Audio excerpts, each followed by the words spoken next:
சமீபத்தில் பிரதமர் ஹேண்ட்சாட் பதிவிட்ட ஆவணம் மூலம் விவசாயிகள் எதிர்கொள்ளும் பாரதூரமான பிரச்சினை ஒன்று மேலெழுந்துள்ளது.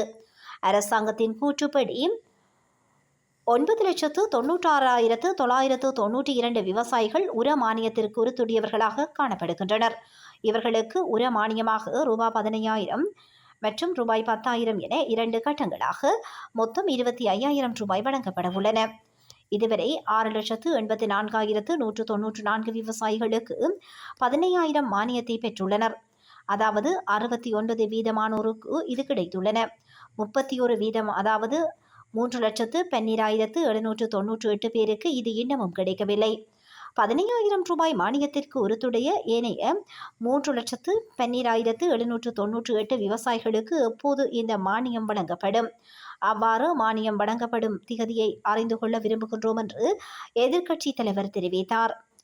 மக்களால் தெரிவு செய்யப்பட்ட பிரதிநிதி என்ற வகையிலும் எதிர்க்கட்சி தலைவர் என்ற வகையிலும் நாட்டு மக்கள் எதிர்நோக்கும் சமகால பிரச்சினைகளுக்கான தீர்வுகளை அரசாங்கத்திடம் முன்வைப்பது எனது பொறுப்பாகும். பாராளுமன்ற சபாபீடத்தில் சமகால பிரச்சினைகளை முன்வைப்பதற்கான சந்தர்ப்பங்கள் இழந்ததன் காரணமாக பாராளுமன்றத்தில் அமைந்துள்ள எதிர்க்கட்சி தலைவர் அலுவலகத்தில் இருந்து அரசாங்கத்திற்கு இந்த பிரச்சினைகளை முன்வைக்கும் நடவடிக்கைகள் நிமித்தம் எதிர்க்கட்சி தலைவர் சஜித் பிரேமதாசா இன்று இவ்வாறு இந்த பிரச்சினையை முன்வைத்து கருத்து தெரிவித்தார். 3,14,956 விவசாயிகளுக்கு அதாவது 32% மட்டுமே 10,000 ரூபாய் மானியம் கிடைத்துள்ளது.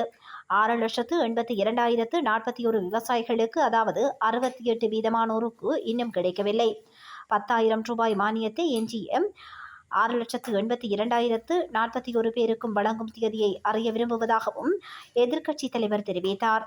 இந்த 25,000 ரூபாய் மானிய திட்டத்தை முன்னெடுப்பதற்கு 24.9 பில்லியன் ரூபாய் ஒதுக்கப்பட்டுள்ளது. ஆனால் 9.9 பில்லியன் ரூபாய் அதாவது 40% மட்டுமே பயன்படுத்தப்பட்டுள்ளது. எனவே முழு தொகையையும் உடனடியாக வழங்குமாறு எதிர்க்கட்சி தலைவர் சஜித் பிரேமதாசா இதன்போது கோரிக்கை விடுத்துள்ளார்.